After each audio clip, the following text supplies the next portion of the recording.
আপনি জানতে চেয়েছেন একটি জামে মসজিদ ভেঙে অন্য জায়গায় তা তৈরি করা যাবে কিনা। কোনো জায়গায় যদি মসজিদের জন্য ওয়াকফ করে থাকেন জমিদাতা, তাহলে হানাফি মাযহাব অনুযায়ী ওই জায়গাটা কিয়ামত পর্যন্ত মসজিদ হিসাবেই ফিক্সড হয়ে যাবে। ওইটা যদি কোনো কারণে ব্যবহার অনুপযোগী হয় তাহলে এটাকে সসম্মানে হেফাজত করে রাখতে হবে, কিন্তু ওইটাকে মসজিদ ছাড়া অন্য কোনো কিছুতে রূপান্তর করা যাবে না।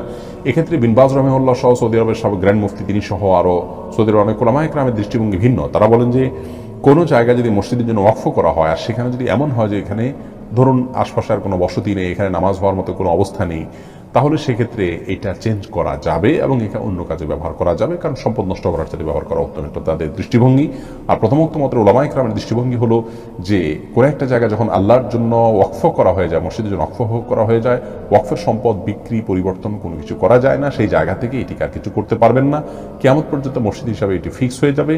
আজ না কাল বা পরশু 10 বছর 50 বছর বা 200 বছর বয়সে মসজিদ হিসাবে ইউজ হবে, রেকর্ডে থাকবে এটা মসজিদের জায়গা এবং মসজিদের জন্য এটা নির্ধারিত।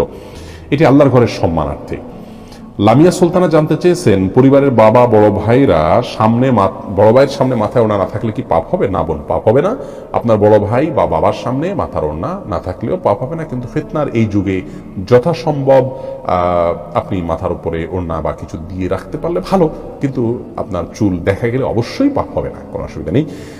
আব্দুল্লাহ ওলি জানতে চেয়েছেন যথেষ্ট সম্পদ থাকা সত্ত্বেও স্কুল কলেজের উপবৃত্তির টাকা নেওয়া কি হালাল হবে? উপবৃত্তির টাকাটা কিসের উপর ভিত্তি করে দেওয়া হয়? যদি এটি মেধার উপরে ভিত্তি করে দেওয়া হয় তাহলে সেক্ষেত্রে তো এটি নিতেই পারেন। আর যদি এটি আর্থিক যে সঙ্গতি আছে তার উপরে ভিত্তি করে দেওয়া হয়, আর্থিক অসঙ্গতি যাদের আছে তাদেরকে দেওয়া হয়, তাহলে তো আপনাদের এটি নেওয়া জায়েজ হবে না, প্রতারণা করার গুনাহ হবে নিলে।